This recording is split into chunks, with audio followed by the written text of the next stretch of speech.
할렐루야, 감사합니다. 오늘은 우리가 마태복음 9장, 마태복음 9장을 우리가 공부하도록 하겠습니다. 마태복음 9장은 우리에게 매일 성경 큐티를 통해서도 제가 여러분들에게 이제 말씀드렸는데, 네 가지 사건과 또한 첨부되는 두 가지 일들을 통해서 우리에게 큰 두 가지 대목을 알려주고 있습니다. 하나는 네 가지 사건을 통해서는 예수님이 하나님이 되신다는 사실이고, 또 두 가지 그 일들은 바로 자신들이 율법적 사고 속에 만들어냈던 거릇된 신앙관, 이것을 우리에게 가르쳐 주는 것을 볼 수 있습니다. 특히 이제 9장을 우리가 전체적으로 한번 우리가 필터링을 하고 들어가 봐야 될 것은, 특히 이제 마태복음 9장에는 중요한 사건들이 등장하죠, 그죠? 조금 전에도 여러분들에게 말씀드렸던 것처럼 네 사건이 등장하는데, 하나는 중풍병자를 회복시키는 사건이고, 또 하나는 한 관리의 딸과 그리고 한 여인의 공동부모를 가지고 있는 12년 동안 병들어 있던 여인의 회복과 한 관리를 살린 사건. 특히 이제 그 안에 본문에서도 말씀드리겠는데, 한 관리의 딸은 누가복음의 내용과 마태복음의 내용이 뭔가 사뭇 다른 것이 있습니다. 굉장히 중요한 부분이 다릅니다. 왜냐하면 마태복음에서는 9장 18절에서 방금 죽었다고 말하고 있고, 그리고 누가복음에서는 죽을까 하노라, 그런 하나의 중병 상태에 있다는 것을 설명하고 있는데, 그것은 시간적 개념적인 측면에서 마태가 다루는 것은, 방금 죽었다라는 것은 아이가 죽을 병과 같은 그런 상태에 놓여 있는데, 그런 위기를 모면할 수 있는 것은 오직 예수님이 그를 치료하는 것만이 회복시킬 수 있는 방법입니다 라고 이야기하는 그 과정 속에 하인들이 와서 그 딸이 죽었다는 것을 이야기를 하게 됩니다. 그래서 마태복음에는 죽었다라고 내용이 다뤄져 있고, 누가복음에는 죽었다고 다루지 않는데, 왜 이것이 다른가라는 것은 시간적 개념 차이에 놓였다고 여러분 보시면 되겠습니다. 자, 이와 같이 이제 그런 딸에 대한 내용과 함께, 그 다음 맹인이 눈을 뜨게 한 사건, 그리고 네 번째는 말 못하는 사람이 고침을 받는 이 네 가지 사건이 등장합니다. 마태복음 제 9장에는 보면은 이와 같이 네 가지 사건, 이 네 사건을 통해서 첫 번째는 우리가 중풍병자가 회복되는 사건이 있었고, 그 다음에는 두 번째는 열두 혈리증이죠, 그죠? 한 관리의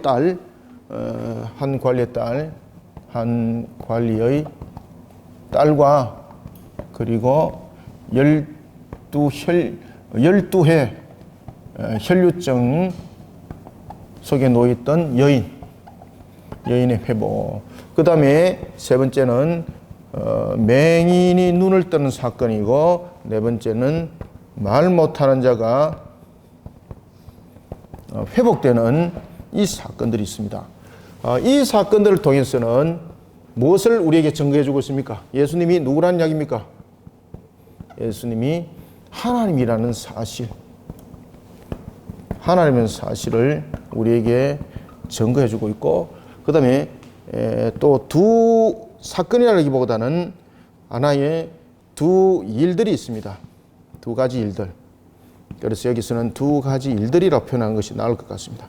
이 두 가지 일들을 통해서는 우리에게 그릇된 잘못된 신앙관들을 우리에게 뜯어 고치는 부분들이 있는데, 그것은 첫 번째는 마태를 부르는 사건이 있죠, 그죠? 마태를 부르는 것. 마태를 부르는 이 일을 통해서, 그 다음에 두 번째는 어떤 일이 있습니까? 두 번째는 그릇된 잘못된 금식 논쟁이죠, 그죠? 금식. 이 마태를 부르는 일을 통해서는 예수님이 세리와 같은 죄인들과 함께 했다는 겁니다. 그리고 금식일을 통해서는 자신들은 일주일에, 그 당시에 여러분들 일주일에 이래 두 번의 금식을 하는 것은 굉장히 신앙적인 측면에서 그들에게 중요한 것들이었고, 그리고 이런 부분들이 나중에 장로 유전으로 남게 되는 겁니다. 일주일에 두 번의 금식을 통해서 그들의 신앙을 표현하는 내용들을 담았었는데, 사실은 이 부분들이 모든 것들이 하나의 공통적인 것은 자신들이 또 다른 하나의 신앙적인 측면에서 만들어낸 하나의 규범이라 했던 거죠. 근데 이 규범들이 이것이 바른 것이 아니라 그릇됨이라는 거죠. 그릇됨. 첫 번째 사건은 예수님이 하나님이라는 사실을 19장이 증거하고 있고, 두 번째는 이 두 가지의 일들을 통해서 그릇된 신앙의 규범들을 예수님께서 어떻게 하고 있겠습니까? 지적하십니다. 지적. 자, 9장은 이와 같이 이 내용들을 전체적으로 9장은 다루고 있습니다. 자, 이런 속에서 예수님께서는 전체적인 9장을 통해서 우리에게 증거해주고 있는 것은 바로 죄인을 향한 예수님의 걸음이 어떤 것인가라는 것을 우리에게 증거해주고 있다라고 제가 그 매일 성경 큐티 때 한번 이 내용들을 아마 말씀드렸을 겁니다. 그죠? 말씀드렸을 것입니다. 자, 그러면 우리가 이제 오늘 38절까지인데 38절까지지만은 한 타임에 한 과에 9장 전체를 다 끝내도록 하겠습니다. 원래는 이것을 두 번을 나누어서 시청을 하도록 할까 했는데 비록 이제 시간은 조금 길게 녹화가 될지는 모르겠습니다만은 여러분들이 꾸준하게 그냥 한 과에 그냥 따라오시면 더 감사하겠습니다. 자, 이런 속에 우리가 9장을 보도록 하겠습니다. 자, 먼저 우리가 중풍병, 여러분들 이 중풍병이라는 것은 말 그대로 이 중풍병과 그 다음에 한 관리의 딸과 12혈류증에 대한 여인들, 그 다음에 맹인, 말 못하는 자, 이 부분들은 공통적인 것이 여러분 무엇이겠습니까? 이 부분들의 공통적인 부분들은 무엇과 관계 있는가 하면은 저주와 관계 있는 겁니다. 저주. 하나님이 저주하였어. 아시겠습니까? 그래서 이 네 가지 사건은 하나님께서 저주하여서 이런 일들이 났기 때문에 누가 여러분 회복시켜야 되겠습니까? 오직 하나님만이 이 병들을 회복시킬 수 있다는 것을 이스라엘 백성들 또한 당시의 유대인들은 그것을 인지하고 있었습니다. 중풍병이 걸렸습니다. 중풍병은 여러분들이 이제 잘 아시는 것처럼 우리가 손 수족을 쓰지 못하는 것을 우리가 중풍병이라고 말하지 않습니까? 그래서 여기에서 보면은 예수님이 각 고을을 다니면서 회복시키시고 가르치시고 치유하시고, 자, 여러분들 예수님의 그 사역들 속에 우리가 공통적으로 나타나는 사역의 큰 세 가지, 예수님께서 공생의 사역을 통해서, 특히 여러분 공생의 사역은 세 직분의 사역이라고 그랬죠, 그죠? 이거 필시 여러분들이 인지하셔야 됩니다. 그리고 이제 이 부분들은 제가 한번 계속해서 강조했습니다만은 이 부분들은 제가 별도로 한번 교리 녹화를 한번 해드리겠다. 공생의 사역은 그냥 일반적인 여러분 사역이 아닙니다. 이 공생의 사역은 세 직분의 사역입니다. 세 직분의 사역. 이 세 직분의 사역을 이루어야만이 될 이유가 무엇입니까? 이것이 첫째 아담이 잃어버렸던 직분들입니다. 그래서 예수님께서는 이 공생의 사역을 필시 이루어야 되는 겁니다. 필시 이루어야 됩니다. 그래서 예수님께서 공생의 사역을 이루는 것들이 보면은 왕직과 그리고 선지자직과 그리고 제사장직의 이 직분들이 모든 공생의 속에서 직분 속에 포함이 되어 있는 것을 여러분들이 직시하셔야 됩니다. 그래서 이 중풍병자를 회복시키는 것과 그 다음에 이 관리, 맹인, 말 못하는 것들, 그 다음에 귀신을 쫓아보내는 것들, 이 모든 것들이 여러분 이 세 직분에 대한 사역 속에 들어있는 겁니다. 그리고 예수님께서 행했던 그 사역에 큰 그 공통점이 있는데, 예수님께서 행했던 사역에 보면은 예수님의 사역에 큰 세 가지 공통점이 있습니다. 첫 번째는 가르치는 사역입니다. 가르치는 사역. 그죠? 이것이 바로 우리가 말 그대로 선지자 사역, 그죠? 선지자 직분으로서의 그 사역들을 감당하고 있고, 그 다음에 예수님께서 가르치실 뿐만 아니라 무슨 사역을 하고 있습니까? 선포하는 사역을 하죠. 선포하는 사역. 그죠? 선포하는 사역. 그 다음에 선포라는 이 부분도 여러분 우리가 이제 잘 아셔야 될 것은 선포는 권세와 권한이 없으면 선포를 못 하는 겁니다. 그죠? 그래서 우리가 선지자 직분으로서 선포를 할 때도 이 선포는 왕의 직분으로서 그 권한으로서 선포를 하는 겁니다. 그죠? 권한이 없는데, 능력이 없는데 그 선포해봐야 무슨 소용이 있습니까? 그래서 선포는 무엇이 함께 직결됩니까? 권능. 그죠? 그죠? 권능과 선포는 연결되는 겁니다. 그래서 이 선포들은 선지자 직분과 함께 갑니다만은 이것을 구별해낸다면은 왕직과 구별해내야 됩니다. 그래서 여러분들 보시면은 예수님께서 세례를 그 요단강에서 세례 요한에게 너가 내게 세례를 베풀어라 그렇게 말하지 않습니까? 그때는 예수님의 직분에 대한 것도 이야기를 하고 있지만 왕직으로서의 명함입니다. 명함들. 이걸 여러분들이 잘 구분 잘 하셔야 됩니다. 그래서 새 직분은 구분해서 일어나는 것이 아니라 함께 일어나고 있고 연합되어서 일어나고 있고 그것이 예수 그리스도라는 신인 양성의 위격적 연합 상태에서 그 모든 것들이 수행되어지고 있다는 것을 인지하셔야 됩니다. 그 다음에 예수님께서 세 번째는 무엇을 했습니까? 치유 사건이죠. 이 치유 사건에서는 병든 자들을 치유할 뿐만 아니라 귀신 들린 자들을 회복시키는 사건이 함께 일어나죠. 이것은 무엇입니까? 거룩성에 대한 문제죠. 거룩성. 그죠? 거룩성. 그래서 이 부분들은 제사장 직분과 그리고 왕직과 이렇게 연결이 됩니다. 선포는 무엇과 연결됩니까? 왕직과 그렇죠. 선자 직분과 연결됩니다. 그래서 이 세 직분들은 이 모든 것들이 함께 사실은 세 직분이 함께 연합이 되어서 하나를 이루는 그런 모습으로 이 모든 것들이 일어납니다. 그래서 치유 사건은 권세와 권한으로서 명함이죠. 그죠? 그런가 하면은 치유라는 부분에 대해서 병든 것들, 귀신 들린 것들 하는 것은 전부 다 거룩을 손상시키는 문제들이죠. 그래서 거룩성에 대한 회복인 거죠. 성전 정화 사건도 마찬가지예요. 성전 정화 사건은 칼빈에 대한 견해와 또한 이 바빙크라든지 그런 신학자들 견해가 조금 차이점은 있습니다만 다 공통점이에요. 그것은 뭔가 하면은 성전 정화 사건은 두 가지의 직분을 함께 볼 수 있는 거죠. 하나는 왕직분으로서의 단호함에 대한 다스림이었고 또 하나는 성전이라는 부분에서 거룩성을 유지해야 되는 측면에서의 제사장 직분이었죠. 그래서 왕직과 제사장 직분이 함께 움직이는 거예요. 그래서 이런 부분들은 다 연합이 되고 연결이 되어서 이루어진다는 것을 여러분 기억하셔야 됩니다. 그래서 예수님의 사역은 이와 같이 가르치고 선포하고 치유하는 사건들이 이것이 전부 다 세 직분의 사역과 연결이 되어 있다. 특히 가르치는 사역은 선자 직분이고 선포는 왕직과 선자직들을 함께 곁들이고 있다. 그 다음에 치유 사건은 제사장 직분으로서 왕직이 함께 곁들이고 있다. 여러분 이렇게 보시면 되겠습니다. 오늘 이 본문의 내용들이 바로 이와 같은 내용들을 전부 다 적용을 하고 있는 겁니다. 적용을 하고 있는 겁니다. 예수님께서 중풍병자를 회복시킬 때에 무슨 권세로 회복시키느냐? 그죠? 하나님의 권세인데 하나님의 권세 가운데서도 여러분들이 우리가 잘 아시는 것처럼 왕이 명령함과 같은 거죠. 왕이 명령함과 그런 직분으로서의 그 다음에 이 부분들에 대해서 또한 동시에 나타나고 있는 것은 치유 사건 속에서 거룩성에 대한 회복이죠. 왜? 이 네 사건들이 전부 다 무엇을 담고 있습니까? 하나님께서 저주하셨다라는 것을 담고 있는 거죠. 그러면 이 부분들은 거룩성을 훼손시켰다는 것이죠. 따라서 거룩성에 대한 회복. 그러니 오늘 특히 네 사건들은 어디에 초점을 맞추어지겠습니까? 바로 예수님의 제사장의 직분과 그리고 왕직에 대한 이 직분에 대한 부분들이 강조되어지고 있습니다. 이 공생의 사역 속에서. 공생의 사역 속에서 이 두 직분이 특히 강조되는 것을 우리가 볼 수가 있습니다. 자, 그러면 이제 우리가 9장 1절부터 38절까지 내용을 보면서 또 제가 추가적으로 설명을 드리겠습니다. 자, 그러면은 우리가 1절부터 2절을 한번 읽어봅시다. 시작. 예수께서 배에 오르사 건너가 본 동네에 이르시니 침상에 누운 중풍병자를 사람들이 데리고 오거늘 예수께서 그들의 믿음을 보시고 중풍병자에게 이르시되 작은 자야 안심하라 네 죄 사함을 받았느니라. 아멘.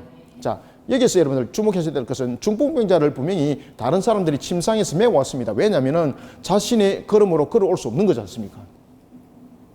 그리고 이 중풍병자의 회복을 통해서 또한 우리가 알아야 될 것은 신앙에 있어서 동력이 참으로 중요하다는 것.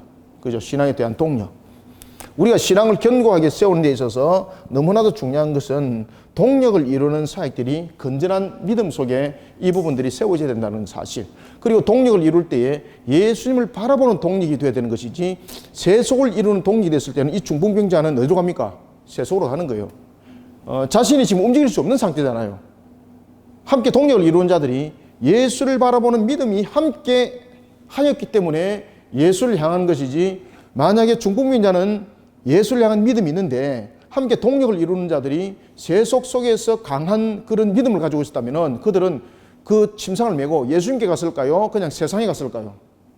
세상에 가는 거예요. 세상에 가는 거예요.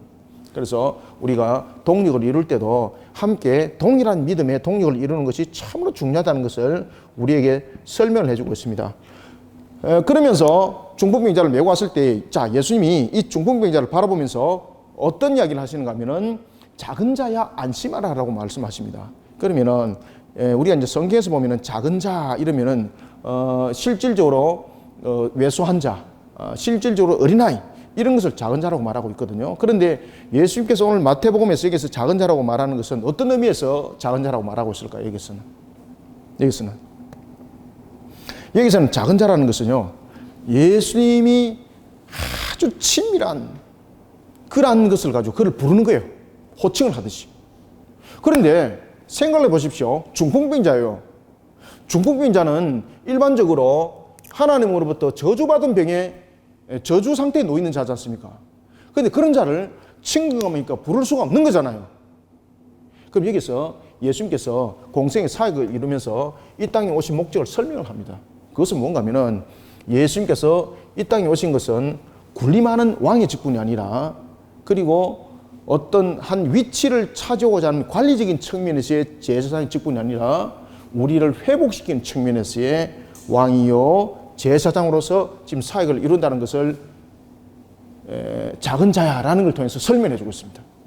그래서 이 작은 자야라는 것을 통해서는 예수님이 그가 중풍병자는 하나님으로부터 저주받은 그런 상태에 놓이는 병이라고 이미 인지를 하고 있을 뿐만 아니라 예수님도 그것을 알고 있었습니다. 그래서 중풍병자를 회복시킬 때 어떻게 회복시킵니까?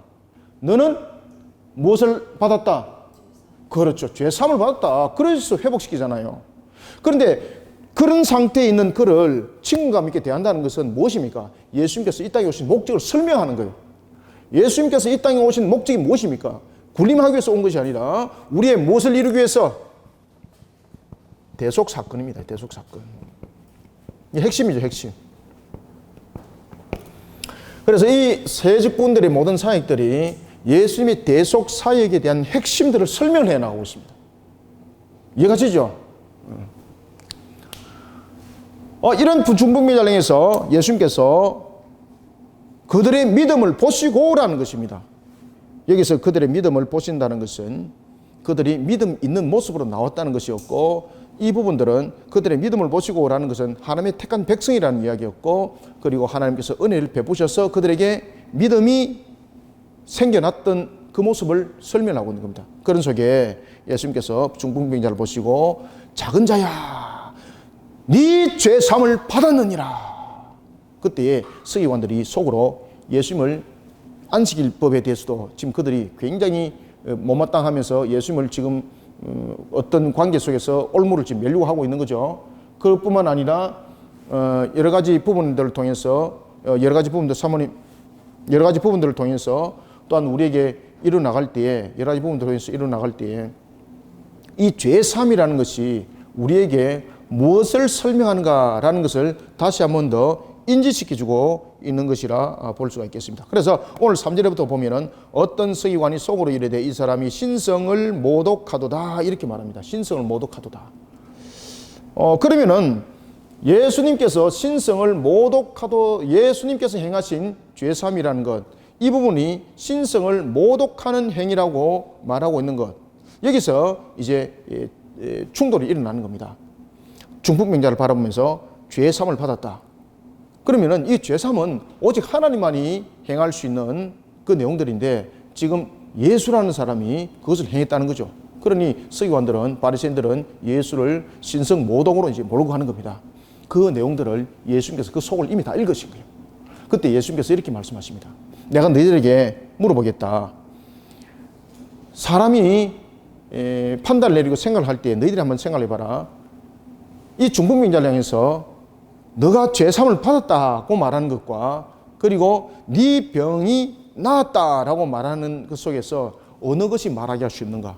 여러분들, 우리가 너 죄사함이 받았다라는 것과 그리고 너는 병이 나았느니라라는 것을 통해서 우리에게 말씀을 줄 때에 너무나도 중요한 것은 병에 대한 회복은 실질적으로 나타나야 될 사건입니다. 그렇지만은 죄사함이라는 것은 눈에는 보이지 않지만은 사실은 하나님의 권세 속에서 다스려지는 거잖아요. 그러면은 우리가 속으로 볼 때에 무엇이 가장 쉬운가 하면은 겉으로 병을 나았다라고 해서 회복시키는 것보다는 그냥 죄사함을 받았느니라 이것이 쉽습니다. 그죠?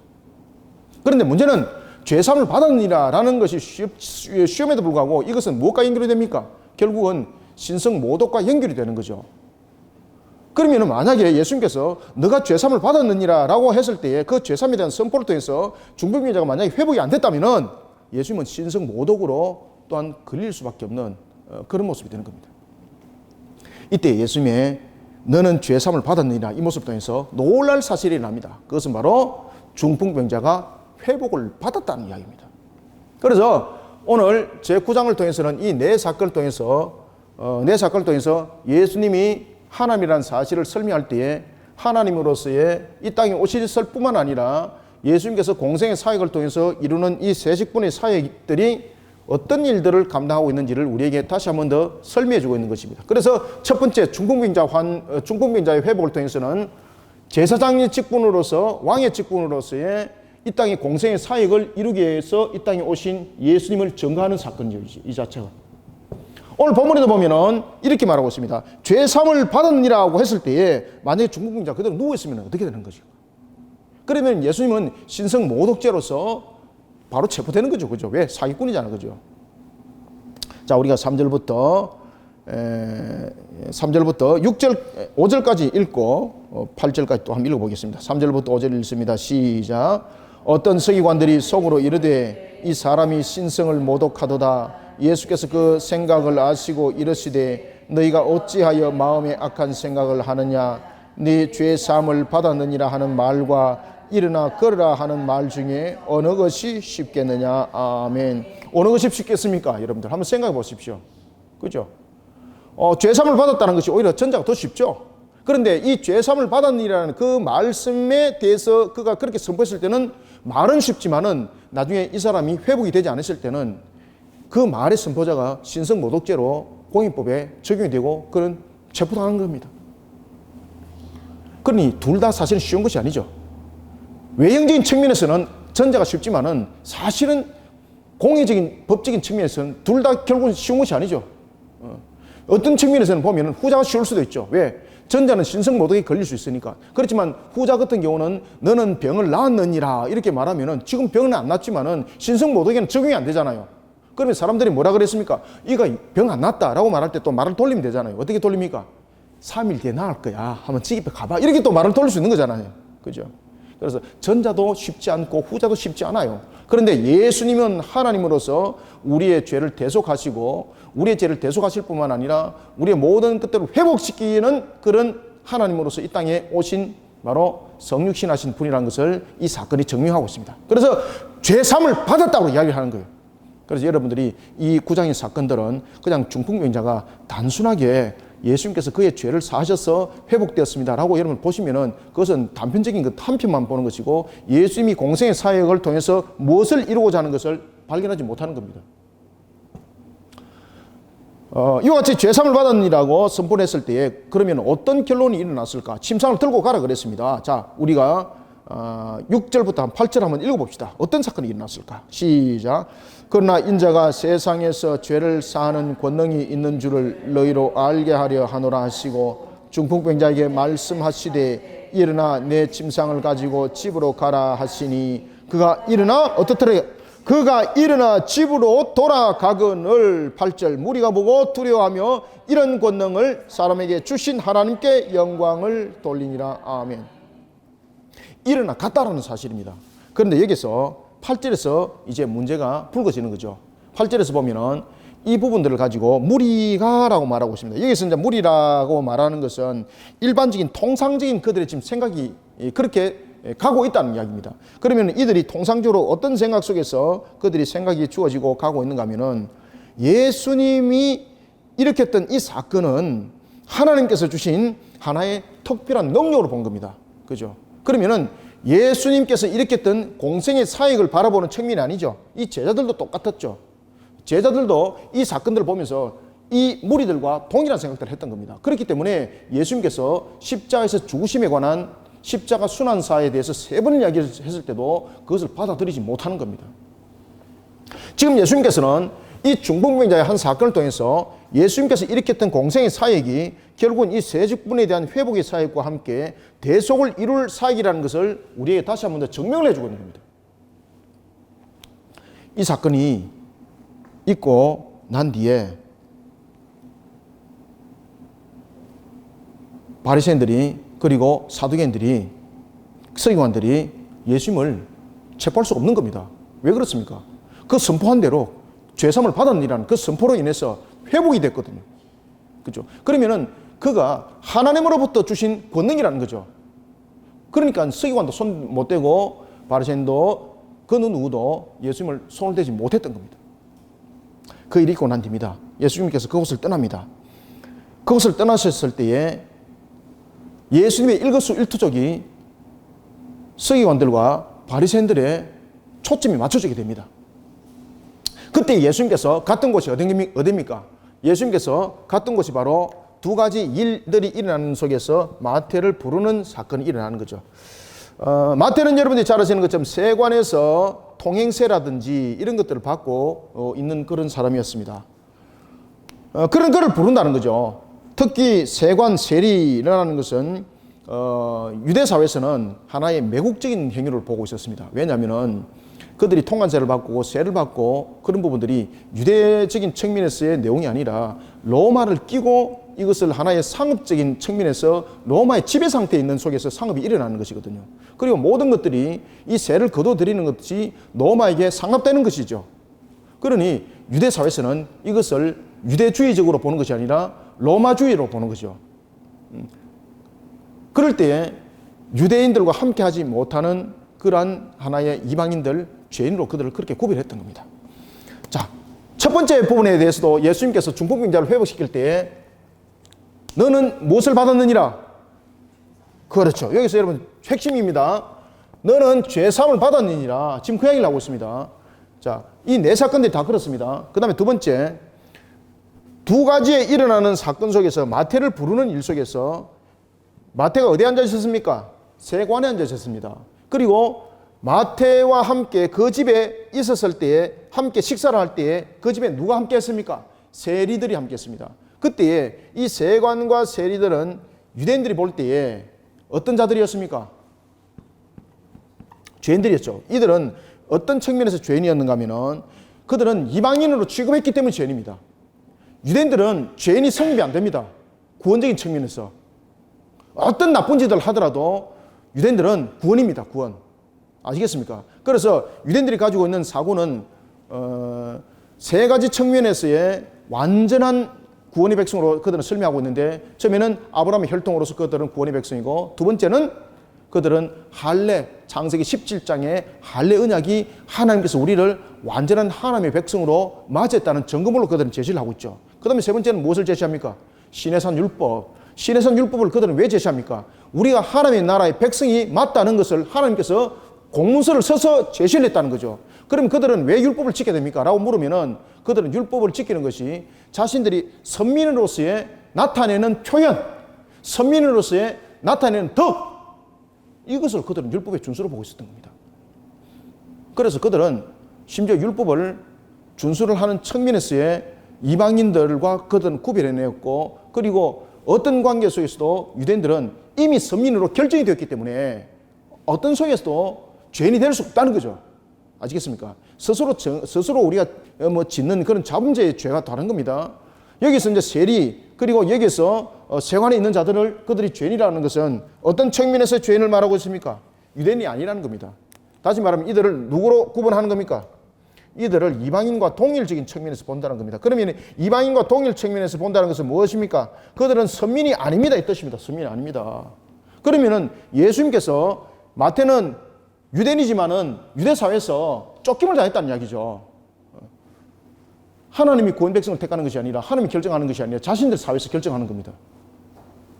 그리고 마태가 세관에 앉았습니다. 세리들과 함께 했습니다. 이 행위 자체가 하나님 백성에게 행하지 못할 짓을 한 자들의 행위로 보기 때문에 그들은 죄인으로 본 겁니다. 그렇죠?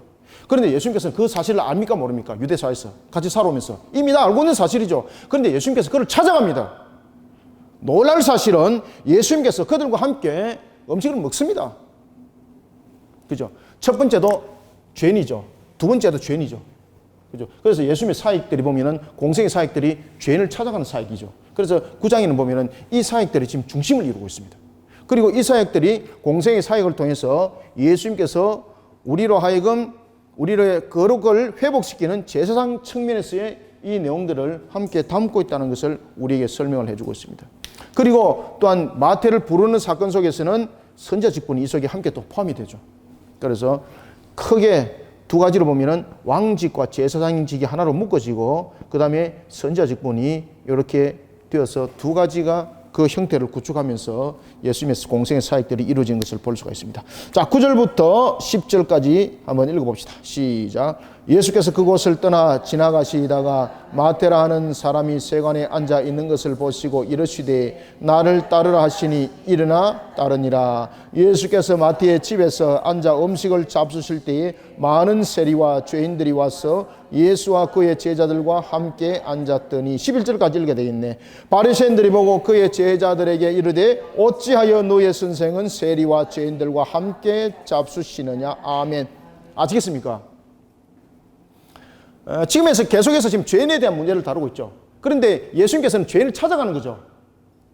예수님께서 공생의 사역이 무엇입니까? 죄에 대한 회복의 사역입니다. 그래서 예수님께서 그 죄에 대한 회복의 사역을 완전히 이룬 것이 십자가에서 죽으심이죠. 그리고 다음에 이제 세직분의 사역에 대해서 제가 여러분들이 이제 가르쳐 드릴 텐데 예수님께서는 이 값의 지불을 세 단계를 통해서 값의 지불이 이루어진다고 제가 말씀드렸죠. 그죠? 그런 내용들을 또 상세히 여러분들이 아시는 것도 좋습니다. 자, 9절 보면은 예수께서 그곳을 떠나 지나가면서 지금 마태가 있는 곳에 어떤 쪽으로 찾아간 겁니다. 지금 우연히 마태를 발견했을까요? 마태를 찾아갔을까요? 여러분들요? 그럼요, 찾아간 겁니다. 세관에 앉아 있는 것을 보시고, 여기서 이제 세관에 앉아 있는 것을 보시고라는 것은 마태가 무슨 일을 하고 있다는 겁니까? 운임이나 통행료 같은 것을 받는 조그만 사무실에서 일하고 있다는 거죠. 그래서 그것이 세관입니다. 세관. 여기서 세관에는 운임이라든지 통행료라든지 이런 것들을 받아서 로마 정부의 일정 부분을 납금을 하고 남은 것은 자기가 이제 먹는 거죠, 그죠? 그러니까 유대 사회에서는 이것은 이방인과 같은 자라는 이야기죠. 로마에 속한 자라는 이야기죠. 매국노라는 이야기죠, 그죠? 그래서 그들과 함께 하지 않았습니다. 그런 세관을 앉아 있는 것을 보고 나를 따르라 그럽니다. 그러면은 정함과 부정함이 함께 합치게 되면은 정함은 사라지게 되고 부정함이 모든 것을 다스리게 되는 거예요. 이거는 있을 수 없는 거예요. 나를 따르라 그러는 거예요. 나를 따르라. 그리고 예수님께서 나를 따르라 하시니 마태가 적극적으로 예수를 따르더라. 여기서 9절의 하반절에 보면 따르니라 라고 말할 때 이 따르니라는 것은 무엇을 강조하고 있습니까? 마태의 즉각적 반응을 강조합니다. 즉각적 반응. 이 마태의 즉각적 반응을 왜 강조했을까, 여러분들요? 그래서 제가 조금 전에 여러분들이 이 질문을 했죠. 마태에 대해서 예수님께서 우연히 지나가면서 보았을까? 예수님께서 찾아갔을까? 제가 물어봤죠. 그때 여러분들은 뭐라고 답했습니까? 찾아갔다 그랬죠. 그 이유가 어디에 있습니까? 바로 여기에 있습니다. 오늘 본문에 보면은 일어나 따르니라, 여기에 답이 있습니다. 이 일어나 따르니라라는 것은 마태의 즉각적 반응을 헬라적인 측면에서 설명하고 있습니다. 이게 헬라 문법적인 측면에서. 그러면은 보십시오. 마태가 예수님 불렀습니다. 예수님과 마태는 모르는 사이입니다. 그런데 자신이 세관에서 일을 해야 됩니다. 그리고 그것이 주업입니다. 예수를 따랐다는 것은 자신이 지금 주업을 덮었다는 이야기지 않습니까? 있을 수 있는 일입니까? 있을 수 없는 일입니다. 그러면 이 즉각적 반응은 어떻게 일어났다는 이야기입니까? 하나님께서 그를 즉각적으로 반응하도록 그를 일으켰다는 뜻이에요. 그러면 예수님께서 그를 의도적으로 찾아갔다는 이야기죠. 자, 여러분 12제자를 예수님께서 선택했을까요? 아니면은 성부께서 결정하신 것을 성자께서 그것을 실행하는 측면에서 사역을 이루었을까요? 12제자는 성자가 택한 것이 아닙니다. 모든 우리가 창조의 원리에서부터 시작해서 모든 것들은 성부의 계획과 성부의 모든 결정 속에서 성자는 중보적 역할을 하는 겁니다. 그래서 그리스도입니다. 중보적 역할자입니다. 중보적 역할자. 천지 만물을 창조할 때도 성자는 중보적 역할을 했습니다. 그리고 전부 다 모든 실행들은 무엇을 통해서? 성령을 통해서. 그래서 삼위일체 사역을 함께 설명하고 있는 거죠. 따라서 오늘 본문에서 마태가 따르니라 라는 것은 성령께서 마태를 일으키는 거죠. 그죠? 그래서 예수님의 공생의 사역들이 이렇게 일어나는 겁니다. 따르니라. 즉각적으로 반응이 일어났다는 겁니다. 따르니라. 그럴 때에 예수님은 마태와 함께 무슨 일을 했습니까? 10절에 보면은 마태 집에 또 갔죠. 마태 집이 누구의 집이라는 것 이미 아는 거죠.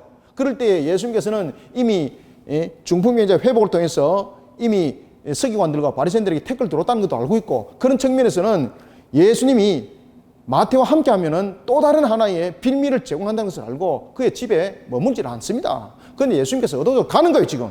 이것은 뭔가 하면은 예수님의 사역적 목적을 설명합니다.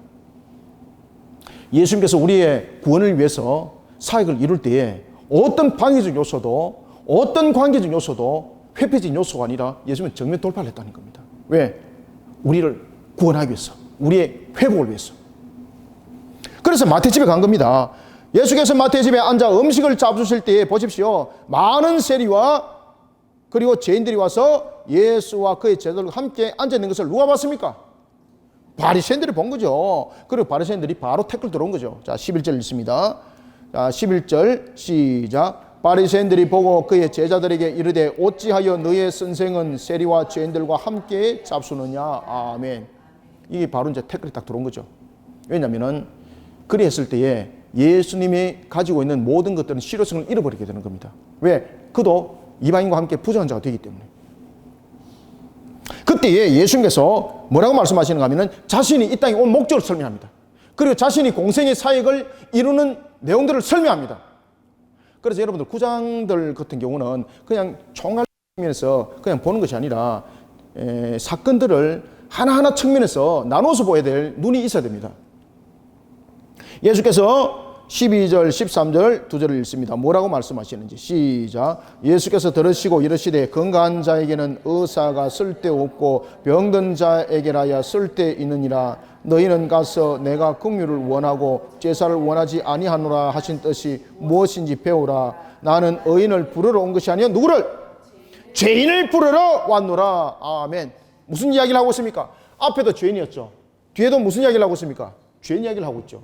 그러면은 예수님께서 이 땅에 오신 목적을 이렇게 설명합니다. 내가 의인을 부르러 온 것이 아니라 누구를 부르러 왔다는 겁니까? 죄인을 부르러 왔다는 거죠. 그러면 이 땅에 의인은 과연 몇 명인가라는 것에 대해서 로마서의 내용처럼 물어보는 겁니다. 이 땅에 의인들은 아무도 없습니다. 지금 바리새인들이 이미 예수님을 보고 있습니다. 그런데 왜 이런 이야기를 하는가 하면 너희들이 정말로 의로운 자인가 물어보는 겁니다. 지금 바리새인들한테. 너희들이 지금 나에게 이렇게 말하고 있는 너희들은 정말로 의로운 자가 물어봅니다. 하나님 앞에 의로운 자는 단 한 명도 없다는 것을 지금 예수님께서 설명하고 있는 겁니다.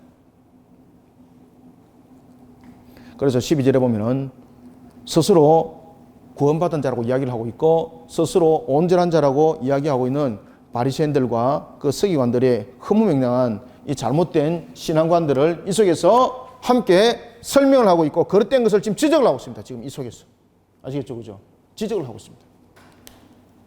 그러면서 예수님께서 말씀하시기를 이렇게 말씀하십니다. 건강한 자에게는 의사가 쓸데없고 병든 자에게 쓸데있다. 그러면 예수님께서 오신 목적은 바로 치유사건이라는 이야기죠. 바로 무엇입니까? 제사장 직분으로서의 우리의 무너져버린, 거룩에 무너져버린 그 거룩성을 회복시키는 측면에서의 지금 공생의 사역들이 이루어지고 있다는 것을 지금 우리에게 설명을 주고 있는 겁니다. 자, 건강한 자에게라고 이렇게 말하면서 예수님께서 뭐라고 말씀하시는가 하면 11, 13절 중반절 보십시오. 내가 공유를 원하고 무엇을 원치 않는다? 제사를 원치 않는다. 왜 이런 이야기를 했을까 여러분들요? 지금 누가 있기 때문입니까? 바리새인들이 있기 때문에 지금 이야기를 하는 겁니다. 바리새인들이. 지금 이야기는 바리새인들을 향해서 이야기를 하는 겁니다.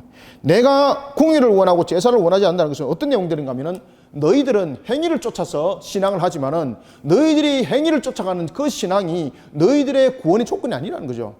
오직 구원의 조건은 하나님이신 그분이 공의를 여기야만이 구원이라는 것을 설명하고 있는 거예요. 그래서 우리는요, 어떤 밖에 가운을, 멋진 가운을 입고 있더라도 그래서 바리새인들이 보면은 옷도 길게 입고 하늘 향해서 두 손 들고 큰 소리로 기도하고 그리고 많은 헌금도 하고 그러지만은 그것이 구원이 아니라는 거예요. 구원은 무엇입니까? 하나님께서 긍휼히 여기시는 거예요. 긍휼히 여기시는 거예요. 왜? 모두가 죄인이기 때문에. 왜? 이 땅에는 아무도 의인이 없습니다. 모든 것이 아담의 그 죄로 인하여서 죄인 상태로 태어난다는 것을 설명하고 있는 겁니다. 이 자체가. 따라서 예수님께서 말씀하십니다. 제사를 원치 않는다라는 것은 바로 외적인 형식적인 그런 중요성을 가지고 따지고 우리에게 구원의 백성이다, 이방인이다 이렇게 말하는 것이 아니라 바로 죄 사함을 받은 그 자만이 구원이라고 설명하면서 13절 너희는 가서 내가 공의를 원하고 제사를 원하지 아니하노라 하신 뜻이 무엇인지 배우라 그러잖아요. 배우라. 나는 누구를 부르기 위해서 왔다? 죄인을 부르기 위해서 왔다. 죄인을 부르기 위해서 왔다. 그러니 제사를 원하지 아니하고 제사를 원하지 않는다는 뜻이 나는 공의를 원하고 제사를 원하지 않는다는 뜻이 무엇인지 배우라는 거예요. 배우라는 거죠. 자, 이제 이런 사건 속에서 바리새인들과 서기관들이 예수님의 모습 속에 그들은 완전히 일침을 받게 되는 겁니다. 자, 그 일 후에 이제 두 번째 사건이 벌어지는데 그것은 한 관리의 딸과 12혈루증 걸렸던 여인의 사건들을 다루고 있습니다. 자, 여러분들 이 사건들을 통해서 우리가 또 비교해야 될 것들이 있습니다. 그래서 이 내용들은 전부 다 예수님께서 이뤘던 공생의 사역들이 우리에게 무엇을 설명하는가? 그것은 바로 세 직분의 사역을 설명하고 있다. 이 세 직분의 사역들을 통해서 예수님께서 우리의 죄를 사하시기 위한 그 목적으로 오신 그 부분들을 사역을 통해서 다시 한 번 더 정리해주고 있고 이런 사건들 통해서 우리 인류를 하여금 우리라고 하면 깨닫게 한다는 거죠. 자, 여러분 한 관리에 대한 딸과 12혈루증 걸렸던 여인에 대해서 우리가 비교점을 한번 봅시다. 한 관리의 딸은 12년 동안 12살 동안 아주 행복하게 살아왔습니다. 그런데 12살 된 이때에 그가 병으로 인해서 그가 죽음에 이르게 되었고 그 다음에 두 번째에 한 여인입니다. 이 한 여인은 12년 동안 이 여인은 혈루증 속에 살아왔습니다. 그럼 12살과 12년은 우리에게 무엇을 말하고 있습니까? 이것은 하나의 비유적인 측면도 담고 있습니다만 이 12살과 그리고 이 12년 동안이라는 것은 우리의 모든 것에 대해서 모든 행복 속에서 살아왔던 자였고 이 사람은 자신의 모든 무너진 인생을 살아왔던 사람이라는 뜻입니다. 이게. 정말로 세상이 부러울 것 없이 온 삶이 행복한 속에 살아왔고 그리고 또한 자신의 삶이 완전히 그냥 행복이 없는 상태에서 무너진 상태에서 소망과 없는 삶을 살아왔습니다. 이 뜻입니다. 이 12년이. 그래서 이 12년은 서로 비교 관점이 아니라 서로 반대적인 상반적인 관점을 설명하고 있습니다. 그런데 잘 보십시오. 그렇게 행복하게 살아왔던 딸도 여러분 죽었죠. 그죠? 죽음은 무엇의 결과입니까? 죄의 결론입니다. 죄의 결론. 어떤 것들로도 치료할 수 없는 겁니다. 자, 그런가 하면은 이 한 여인이 왜 12해 동안 혈루증을 앓고 있었을까요? 혈루증은 여러분들 유대사회에서 혈루증은 어떤 병의 대표적인 병이라고 볼 수가 있습니까? 저주병입니다. 저주병. 그래서 유대인들은 이것이 하나님의 저주로 인해서 일어나는 대표적인 병으로 여인들에게 일어나는 병 중에 하나로 보고 있었던 겁니다. 12혈루증 걸렸던 여인도 마찬가지고 한 관리 딸도 마찬가지고 이 죄의 결론 앞에 자신들이 세상적인 측면에서 모든 것을 통해서 치유를 했습니다. 세상적인 측면에서 세상의 능력으로 치유했죠. 그런데 혈액이 나타났습니까? 나타나지 못했습니까? 그렇죠. 그 이야기입니다. 우리가 인간의 죄를 사함을 받을 수 있는 것은 우리 인간이 가지고 있는 어떤 재력과 어떤 노력과 어떤 우리의 능력으로 이루어지는 것이 아니라는 것입니다. 그래서 예수님께서 지금 이 네 사건을 통해서 계속해서 강조하고 있는 것은 죄사함에 대해서 강조를 하고 있습니다. 죄사함을 받았느니라. 그리고 예수님께서 이 땅에 오신 사역들이 바로 죄사함의 사역이라는 것을 다시 한 번 더 강조를 주고 있는 겁니다. 자, 12혈루증 걸렸던 여인 그 앞에 한 사건이 벌어집니다. 그것이 바로 18절의 내용인데 그 사이에 한 사건이 들어오죠. 그것이 바로 금식 사건입니다. 14절부터 17절 4절을 한번 읽고 먼저 금식 사건을 다루고 난 뒤에 12혈루증 사건 다루겠습니다. 시작. 그때 요한의 제자들이 예수께 나와 이르되 우리와 바리새인들은 금식하는데 어찌하여 당신의 제자들은 금식하지 아니하나이까? 예수께서 그들에게 이르시되 혼인집 손님들이 신랑과 함께 있을 동안에 슬퍼할 수 있느냐? 그러나 신랑을 빼앗길 날이 이르니 그때는 금식할 것이니라.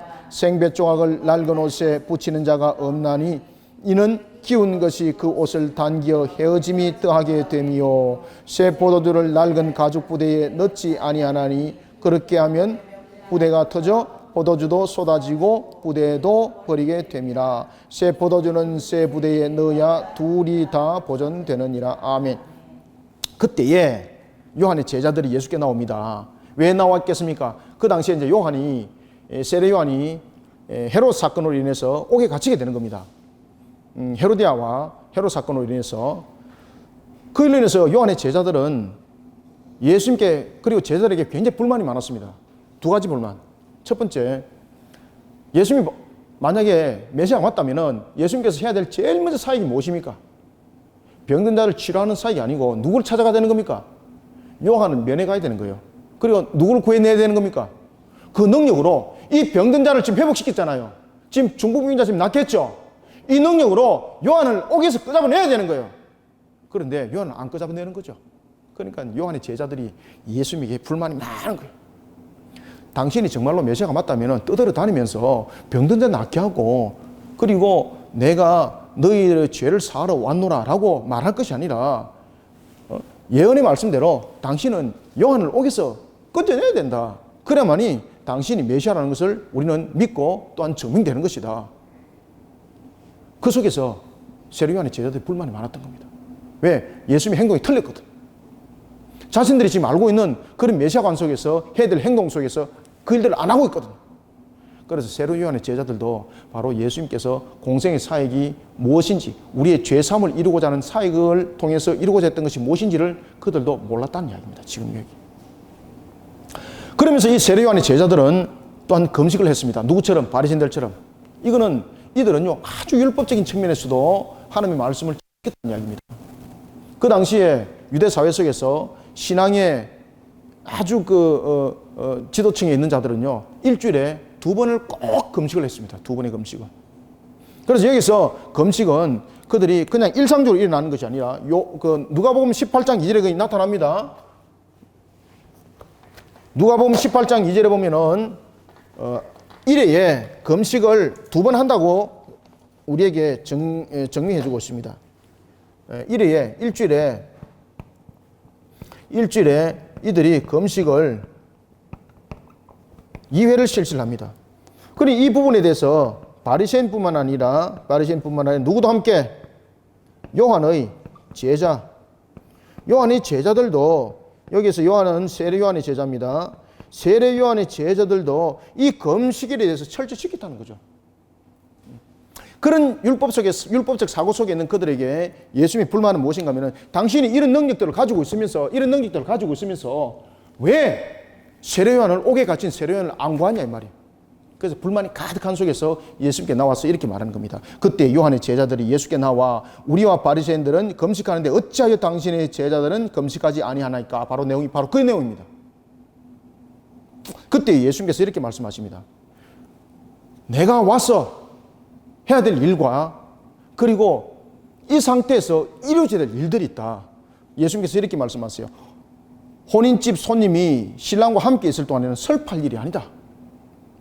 그러나 신랑이 빼앗길 날이 있을 텐데 라는 것은 무엇입니까? 예수님이 죽으심을 예고를 하는 거죠. 예수님의 죽으심. 여기서 신랑이 빼앗기는 날은 바로 예수님의 죽으심을 예고를 하는 겁니다.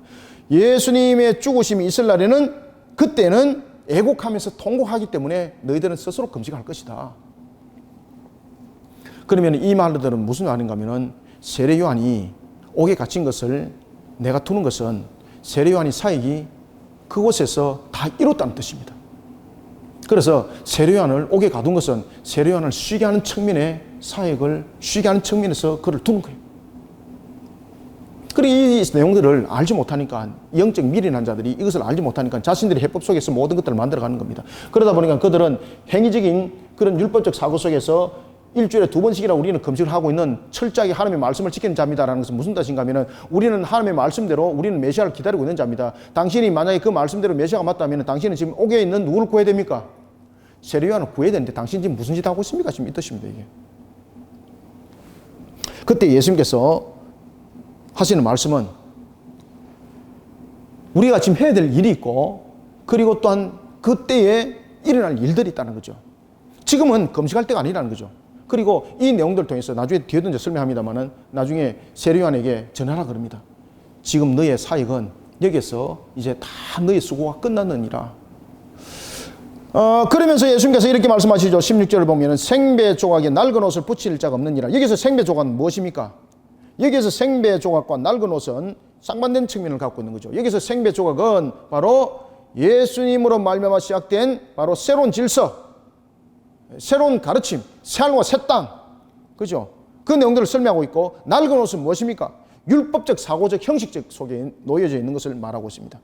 따라서 예수님께서 이 땅에 오신 목적들을 생각하지 못하고 너희들은 낡은 옷 상태에 지금 놓여 있다는 거죠.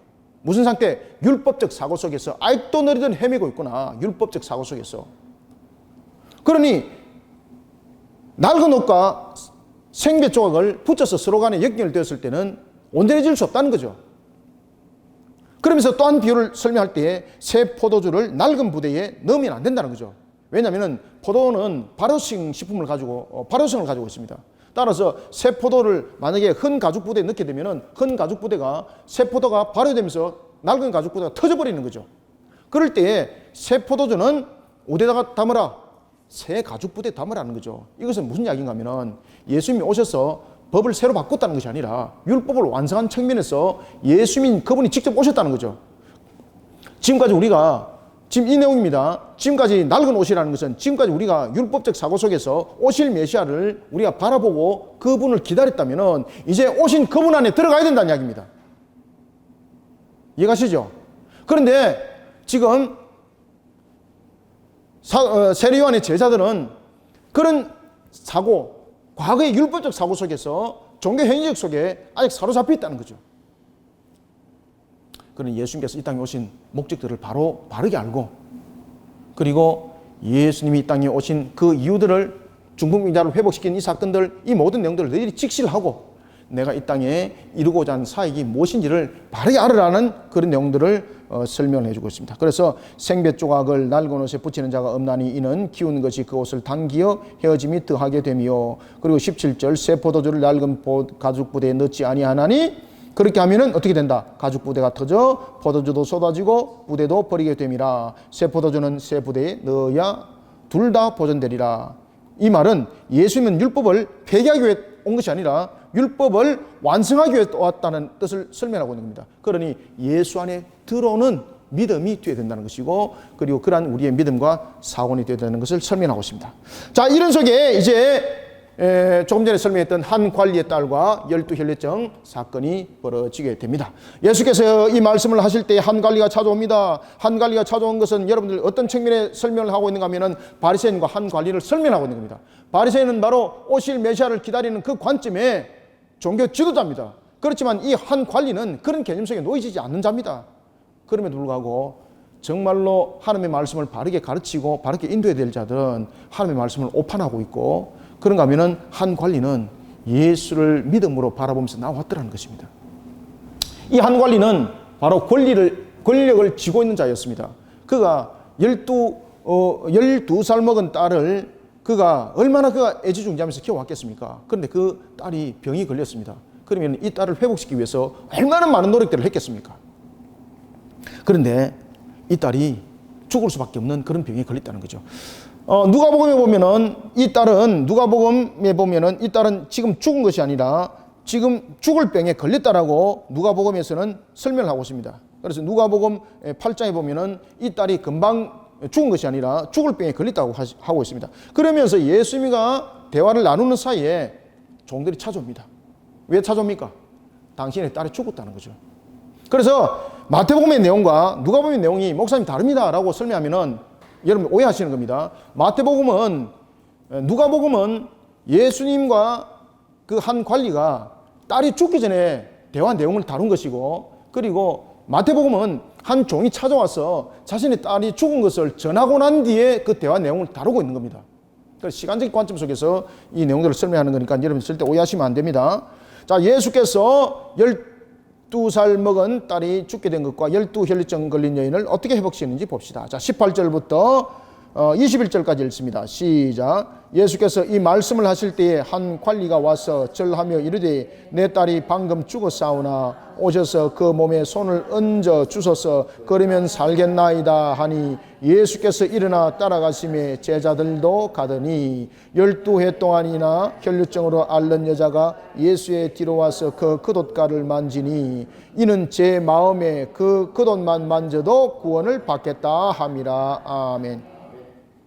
방금 죽었습니다 라는 것은 무엇입니까? 이제는 예수님과 더 이상 시간 끌지 마시고 종들이 와서 무슨 이야기를 하고 있습니까? 빨리 집에 가서 장례나 치르십시오. 지금 이 뜻이죠.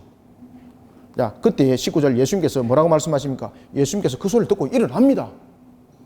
아시겠습니까? 일어납니다. 죽었다라는 그 소식을 듣고 일어납니다. 그때 제자들이 따릅니다. 이때에 이 관리가 이제 딸이 죽었으니 당신은 갈 필요 없습니다. 이렇게 말하고 있지 않죠. 그때에 또한 길에서 한 여인을 만나게 됩니다. 이 여인은 예수님이 어디로 지나간다는 것을 알고 예수님을 찾아가는 겁니다. 특히 여러분들요, 부정함에 있는 사람이 일반적인 사람들의 무리 속에 있을 때는 그것이 발견될 때는요, 그 여인은 돌로 쳐 죽임을 당하는 겁니다. 지금 12 혈류증 걸린 여인은 자신이 부정한 사람으로서 정한 사람의 상태 속에서 함께 있을 수 없는 겁니다. 그렇기 때문에 자신의 신분과 자신의 상태를 숨겼다는 이야기죠. 20절 12해 동안 혈류증으로 앓는 여자가 예수의 뒤로 가서 겉옷을 만집니다. 왜? 21절 자기 마음에 이 겉옷만 만져도 구원을 받겠다 함이라 라고 말하고 있습니다. 그러면 이 여인은 잘 보십시오. 이 혈류증이 어떤 상태에서 온 병이라고 그는 지금 알고 있습니까? 저주병이라는 것을 이 여인은 지금 이야기를 하고 있는 겁니다. 이 12혈류증 여인이 지금 무슨 이야기를 하고 있습니까? 자신이 지금 일어나고 있는 이 병들은 죄의 결론이라는 이야기예요. 죄의 결론. 그래서 이 여인이 예수님의 옷자락만 내가 만져도 무엇을 받을 것이다? 구원받을 것이다 얘기를 하는 거예요. 이 구원받을 것이라는 것은 무슨 이야기를 하고 있습니까? 혈류증의 회복이 될 것을 그는 설명하고 있는 것인데, 그것은 바로 죄 사함을 받는 속에서 이 12혈류증은 회복이 된다는 뜻입니다. 이 여인이. 그 여인이 그렇게 옷을 만졌습니다. 그때에 예수께서 그 여인을 보시고 이렇게 말씀하십니다. 그러니 여러분 마태복음과 누가복음에서는 보면은 이 여인이 덜깃든 것을 보고 깜짝 놀라죠. 그런 일들이 일어나죠. 자, 여러분들 봅시다. 21절 22절 이는 제 마음에 겉옷만 만져도 구원을 받겠다 함이라. 22절 한번 읽읍시다. 시작. 예수께서 돌이켜 그를 보시며 이르시되 따라 안심하라. 네 믿음이 너를 구원하였다 하시니 여자가 그 즉시 구원을 받으니라. 아멘. 그 여인이 회복됐다 이야기를 안 하죠. 지금 마태가 무엇을 받았다는 이야기를 하고 있습니까? 구원받았다 얘기를 하잖아요. 그때 이 구원받았다라는 것은 바로 12혈류증이 회복이 되었습니다. 이것을 지금 설명하는 거죠. 그죠? 그래서 우리가 일반적으로 보면은 마태가 지금 무슨 이야기를 하고 있는가라는 것을 우리가 지금 직시해야 됩니다. 일반적으로 보면은 이 여인이 혈류증이 나았습니다 이렇게 해석을 해야 되는데, 마태는 그 부분들을 이 여인이 구원을 받았습니다라고 지금 해석을 하고 있습니다. 이것은 이 여인이 예수님께 나왔던 이유와 그리고 12혈류증이 가지는 의미가 무엇인지를 설명하고 있습니다. 죄의 결론이라는 거죠. 죄의 결론. 그러면 예수님께서 오신 사역의 목적들이 무엇을 이루기 위한 것인가? 우리의 죄를 사하시기 위하여 우리를 회복시키는 그 공생의 사역을 이루기 위해서 이 땅에 오셨다는 것을 설명하고 있는